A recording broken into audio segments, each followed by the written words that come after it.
folks, Gene Galin here, Chatham Journal. Eric Andrews here with Carolina. What is the proper name? It's a long name. It's Realty World Carolina Properties. Realty World. It's really Realty World Carolina Property. It's Chatham Homes and Land LLC doing business as Realty World Carolina Properties. That's our official name. You have your own little subdivision. Oh, your own little subsection, don't you, with your land sales? Yeah, I mean that's just like so. Under the firm, you're allowed to have different teams and different agents and everything. And so yeah, we have the Andrews team that specializes in land. All right. And the other big news is this man's been local here for 25 years. 25 years, yeah. Stacy Plummer. I remember Stacy. Stacy Plummer. What was it called? The Scoreboard. That's what Burley's was Yes. called. The Scoreboard. Not many people. They had. You could buy a single, a double, a triple, or a home run. It had 4 patties on it. Have you ever eaten a home run? Oh yeah, they had Polaroid. They had a bulletin board of all the people that had eaten the home run, and I was one of the Polaroids up on the billboard. Were you like the only one up there? No. There's at least a dozen people up there. Coach Harrington made it. He's a big guy. But yeah, Tim Knupp, former mayor of Goldston, Stacy Plummer, and I started that in May of 2000.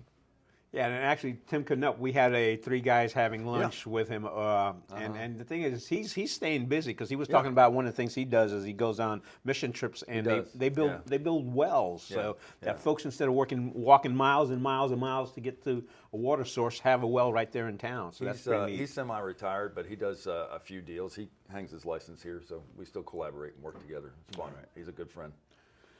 So 25 years, and the other thing too is if you folks we're at the location. If you walk by the front door, there's a big digital display, and Eric's kind enough to allow me to post information. You're kind enough to put the information. Right, and we got a lot of stuff from the Chatham Journal. Plus, the other thing going on right now is there's a lot of stuff going on with schools because of graduation, championships, playoffs.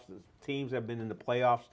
Busy time of year, so if you're walking by, it actually looks better at night than it does look better at night. I have to admit, there's a glare from the window that we just can't get rid of, or whatever. I mean, when people are in front, you can't see it from the road, but when you're up to it, I mean, I see people stop and look at that all the time. I know, and the thing is, the default on that is 30 seconds. I can't see somebody looking at the same thing for 30 seconds, so I've got it set for 9 seconds. So if you miss something, you're gonna have to wait a long time because we got a lot of stuff going on. Including Eric's got his group picture from 25 years ago. I think I've also posted a picture in the newspaper article as well. Plus, they're winning all sorts of awards. So, I'm trying to butter them up here for our conversation. We got 1, 2, 3, 4, 5, 6, 7, at least 8 topics. We do this about once a quarter. Eric's, since you guys have been around here for 25 years, has a good idea of what's going on here in Chatham County. Don't bother with the guys from outside the county, and that's not just referencing Eric's firm, but pretty much. I agree with that. I think anybody's better off having someone with local knowledge. It doesn't have to be us, but just a local firm, local knowledge. I think is, these Cary, Raleigh, Durham, Chapel Hill agents are great agents. They often bring us buyers, but they don't understand what a well is. They don't understand septic. They don't understand road maintenance agreement. They don't understand. There's so many different things that the fence isn't always on the property line. I mean, there's a lot of things that are unique. Or you have to run your road. You have to run your road over somebody else's property to get to your property. Yes. Oh my gosh, that is a huge issue. Yeah. Yeah, we were talking about that again. 3 guys having lunch. It was interesting too because you're on the planning board now. I was on the planning board now, and I also found, and this is not the old boys network, but it also always helped when you had somebody local involved in something before the planning board. Because in my case, I remember where someone came in from outside the county, wanted to do something. We told them, hey, here's what you need to do. The planning staff is a great staff here in the county. Great staff. And we kept on telling them, you got to do this. So they came back a second time, and we told them, you didn't do this, you got to do this. They came back a third time, guess what? They didn't do it. So I think people have their minds wrapped around the fact that we're just not the small, poor, rural, where you're going to easily push through your subdivision and everything. We have our own set of rules, they're good rules to protect the general public or whatever. It takes a lot of money to get a subdivision approved. I mean, that's one of the things that people need to know is that the amount of expense that a developer has to pay before they even get to the planning board for their approval, they have spent a ton of money already. But we're still seeing a whole bunch of development going on in the county. We are. Yeah. We had a little bit of a slowdown for a couple months, and we were warned. The planning board was warned that the next few months are going to be busy. Yeah, and you got additional staff, because I remember when I left, one of the things the staff was just being overworked with so much activity, and I did run into them at the public hearing the other day, and I complimented them on the fact that I always relied on what the staff did, and I read this stuff ahead of time. They do a great job in preparing us. George Lucier did a great job of preparing me to be on the planning board. I thought I was coming in with some background knowledge or whatever. It was very, very humbling. I mean, after the first one or two meetings, I realized how much studying and preparation was necessary for me to be prepared for those meetings. First couple of meetings, I was lost. I just couldn't believe how much material there was, and the questions that George and John and some of the other people were asking and everything, there was like, God, they really get into this and everything. And so the staff is great in giving us a ton of material ahead of time. And it's several hours of studying and looking at it. And we have site visits, and I don't always go on the site visits because chances are I've already walked the property at some time in my life or whatever, so I feel as though I have a familiarity. But there's a tremendous amount of preparation that goes into the planning board's decisions. Yeah, George did a nice job. He was a great mentor. And he moved things along process-wise. Yeah, we have good leadership there now. Mary's the chair, and she does a good job. All right, we're gonna, like I said, we've got at least 8 topics to talk about. Let's start off with the real estate market update. Yeah. What's going on? There's a lot going on. I mean, I would say one of the big changes are days on market. So that has been a seismic shift, and but I think even though there's a huge shift, it's certainly not bad. So one of the barometers that we have in the real estate market, and this isn't always true, but this is a generalization. If your days on the market are more than 6 months, you have depreciation in your area. And if it's less than 6 months, you have appreciation in your area. And so we got absolutely spoiled here because stuff was flying off the shelves, multiple offers, and it really got to a point where if your property was on the market for 7 to 10 days, the agent would go, "What's wrong with it?" And we're like, it's only been on the market for a week, but that's really what people were doing because there was such a shortage of inventory and there was such a feeding frenzy. So, and then, probably in 23 and 24, we were at like 27 days, 31 days. We're probably, depending on the property, between 50 and 75 days. That is still a very, very good market. Contrary to what you might see it or hear on the news, and I know people say, well, this is, you're a real estate broker, you're going to say this. I will give you the straight facts. It is still a seller's market. There is still a shortage of inventory, and there's still, relatively speaking, in the market as a whole, it is still very few days on the market. Prices are not going up like they were.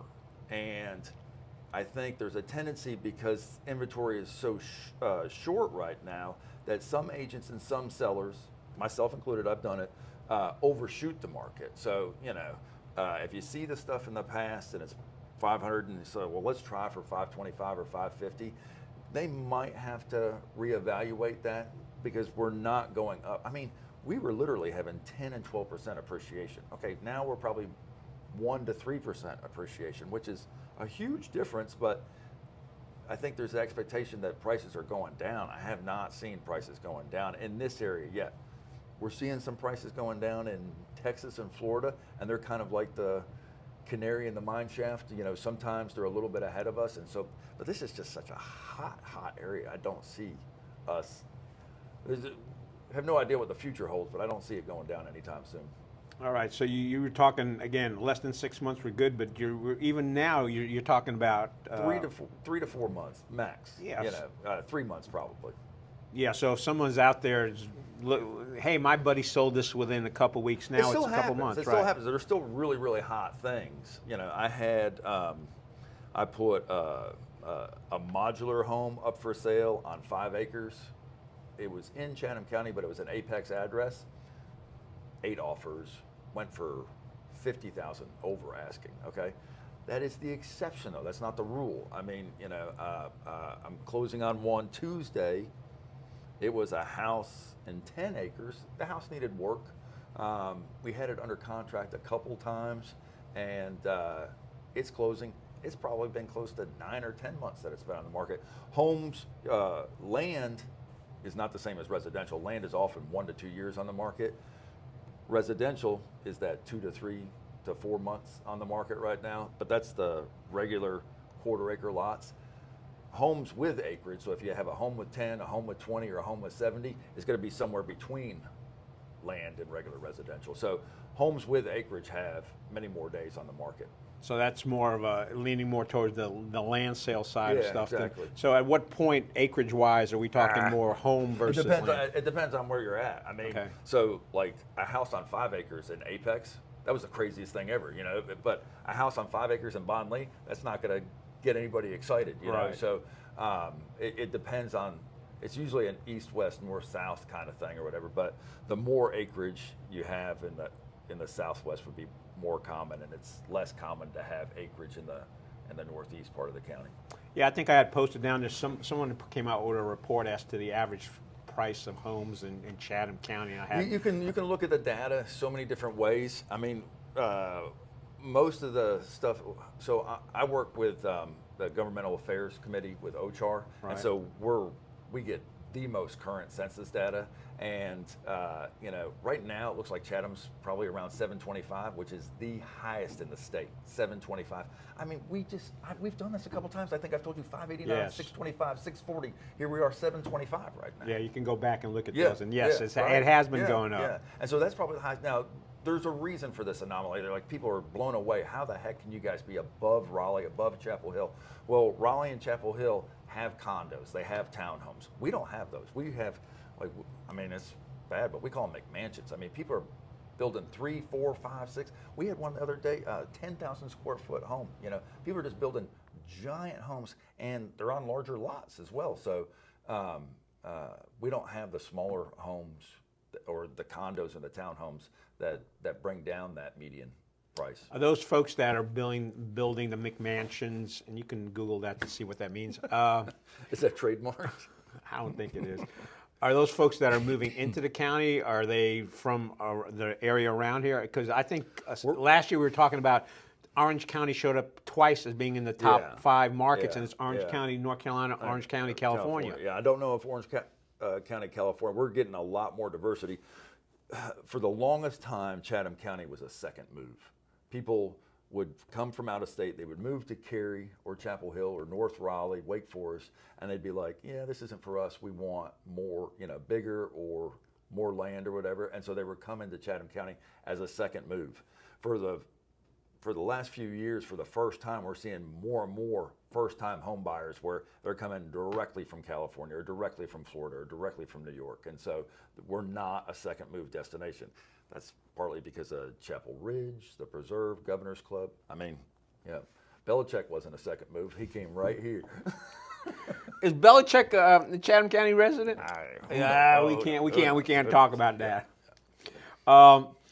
Again, shortage of inventory. You mentioned that. When you say shortage of inventory, what does the regular person need to know about that? So when they go on Zillow or Realtor.com and they're looking what's for sale, we just don't have as much out there on the market. Now, we do have 14% more in 25 than we did 24, but that's not a seismic shift or whatever. Inventory overall is low.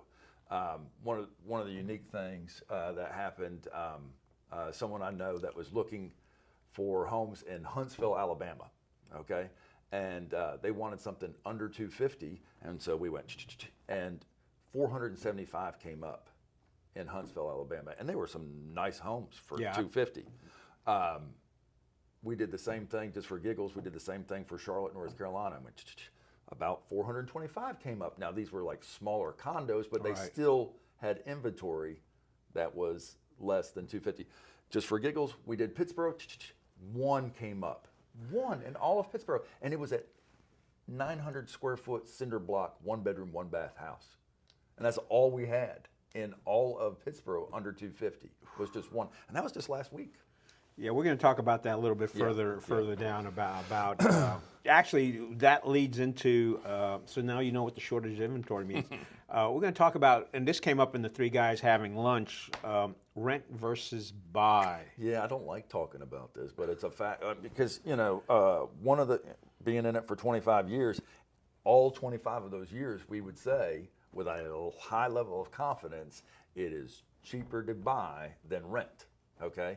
And when you look at, what your mortgage was, what your property taxes are, what your home insurance was, and then the maintenance of the home, and you add all those things together, it would be better for the buyer to buy a house than rent a house. Because, one of the things we criticize about rent is like, you're just burning that money. It's gone. It's gone. You got a place to stay or whatever, but you're not, we've talked about before, one of the best and easiest ways for an American citizen to accumulate wealth is home ownership.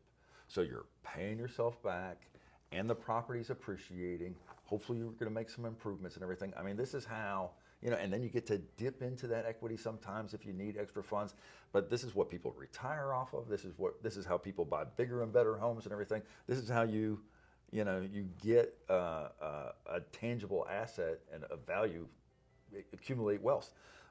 When you rent, you're not going to accumulate the wealth. And so, but for 25 years or 23 years, we said it is cheaper to buy than rent. Well, right now, no. I mean, it's not, because you can find rentals in this area for $1,400, $1,600, or $1,800 a month. Okay, I cannot find you right now a house that you can do for $1,800 a month. I don't have it.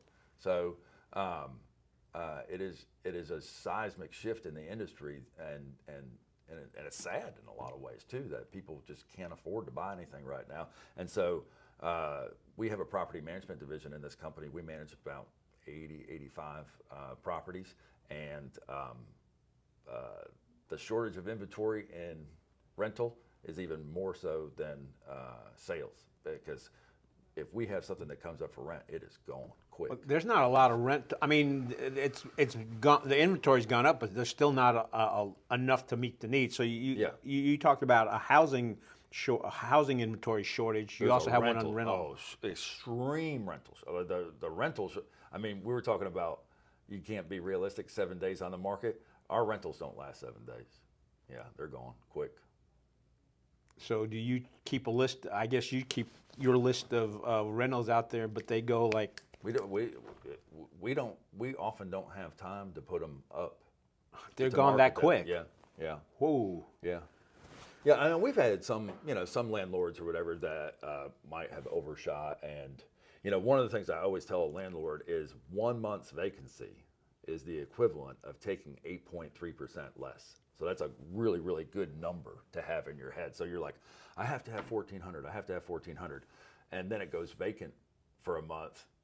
Well, you're down to 1,300 because you didn't get it rented in a month. If you figure out that money over the course of a year or whatever. So every month's vacancy, you've taken an 8.3%. So we try to be pretty competitive and have good conversations with our landlords about what you should fetch. And it's not always about the money and how squeezing every penny that you can out of a rental. You want a good tenant that's going to take care of the property and not tear it up.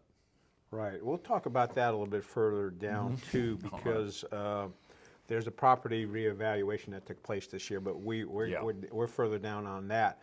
All right. So right now it seems that going rental makes more sense than buying to a certain degree. Well, you can't buy something right now. Like, if you go out there and buy a house for $400,000, we used to be cutesy and talk about the 1% rule. So if you buy a $400,000 house, that means you wanted $4,000 a month for rent.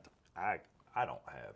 I mean, our top end rentals are in like the $2,500 to $3,000 range or whatever. But the sweet spot right now, what everybody wants, is like $1,400 to $1,800. Yeah, and isn't that kind of the rental that I was talking to somebody? I was down in Charlotte. That's kind of again, it's a little bit higher. Depends on your income, right? And the median income of the area. All right. We'll also talk about median incomes too, because I had gone and did some data, census data research, and we talk about median income as well as average income. Yeah. All right, which leads us, okay, so rental rates have gone up. Buying a house, 725K, you said was the average. Affordable versus workforce housing. You and I have talked about that previously here, and we also touched on it during the three guys from Pittsboro having lunch. Yeah, Teresa brought that up. Yes, she did. And she's, what's her official title in Pittsboro? Assistant Planning Director. Assistant Planning Director, that's right. And so we had her for lunch for us, and it turned out to be a very good conversation. Great job. All videos are up there. We broke that up into 3 sections because we actually sat around and talked for about an hour on that. All right. Affordable versus workforce housing. I think sometimes people have the misconception of affordable being low income subsidized, not federal housing. Yeah, exactly. But in the case of Chatham County, what are we talking about when we're talking about affordable versus? I like the term workforce housing for our county. Right, yeah. Because if you look at what the average income is of an area and what people that need to stay in the area are making, like one of the things that was shocking to me, remember all the fires out in California? Yes. And they were talking about how the emergency workers were an hour outside of the area, so they couldn't get there. And they're like, how come, nobody lives in, what is it, Malibu? Yeah. And all those areas and everything, because they couldn't afford them, so they're living an hour away. But you don't want that in your community. You want to be protected. You want the people that are there to help you to be a part of your community. You don't want to ship that help out from an hour away. And so, and we're already seeing that in Chapel Hill. I mean, I can't tell you how many hospital, fire, police, public works, we've sold them a ton of houses in the Siler City area. Well, that's a little bit of a haul, Siler City to Chapel Hill. But Chapel Hill has just become, really, really expensive. We don't want to see that happening in Pittsboro, and Chatham County and everything. We want within the radius of those places to have housing that the average person can afford. We're really not in that. I mean, at 725, you can figure out the numbers there. You're between 150 and 200,000 family income at 725.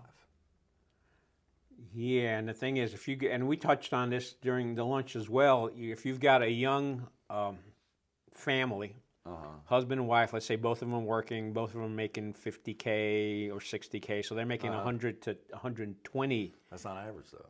The average for this area is what? Did you do the? I mean, the national average family income is like 64 to 68. I think it's 80. I think it's 88. But then 88? Again, that number is influenced. And someone says, well, that's looking at the MSA. I think Teresa mentioned that MSA, the metro area. So for our area, for Chatham County alone. But the thing is, when you break it down, and I haven't posted this yet.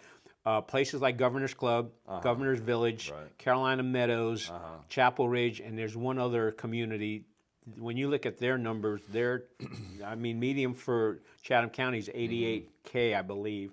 Well, that makes sense. And they're like 130K and above. And but 88K is putting you in a 280 to 340 home. Right. We don't have those.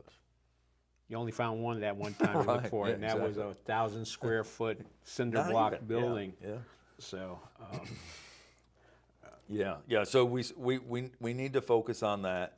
I think that the county is doing a good job because they want to focus development on our municipality, on Pittsboro and Siler City. I think Pittsboro, and I'm not as familiar with Siler City, but I know Pittsboro is doing a good job on infill and duplexes and multifamily and everything. So Pittsboro's doing a good job of trying to get more workforce housing available. Is multifamily also considered things like a mother-in-law type of? No, that's the term that we use for that now, I guess, is ADU. ADU. Yeah, and either people say auxiliary dwelling unit or additional dwelling unit, and so I can't speak to what Pittsboro has as far as their ordinance, but I know as far as the county is concerned, that is another home on your property, or maybe like an apartment above a garage that's less than 1,200 square feet. Okay, that's good to know that definition. Yeah, and that's the situation that my family's in right now. My mother lives in approximately a 2-bedroom, 1-bath, 1,000-square-foot home that is right next door to my house. And so she's and she loves it. She's so happy that she has her own place, and I'm happy that she has her own place. Yeah, but she keeps an eye on you. Yeah. She knows she watches them on the three guys having lunch. 3 guys from Pittsboro having lunch, and she criticizes them. Well, we have an agenda now because of her. Thank you, Ma. All right, we're going to take a quick break here because we're at about the 20-minute mark. We're halfway through, and we'll be right back, folks. Good.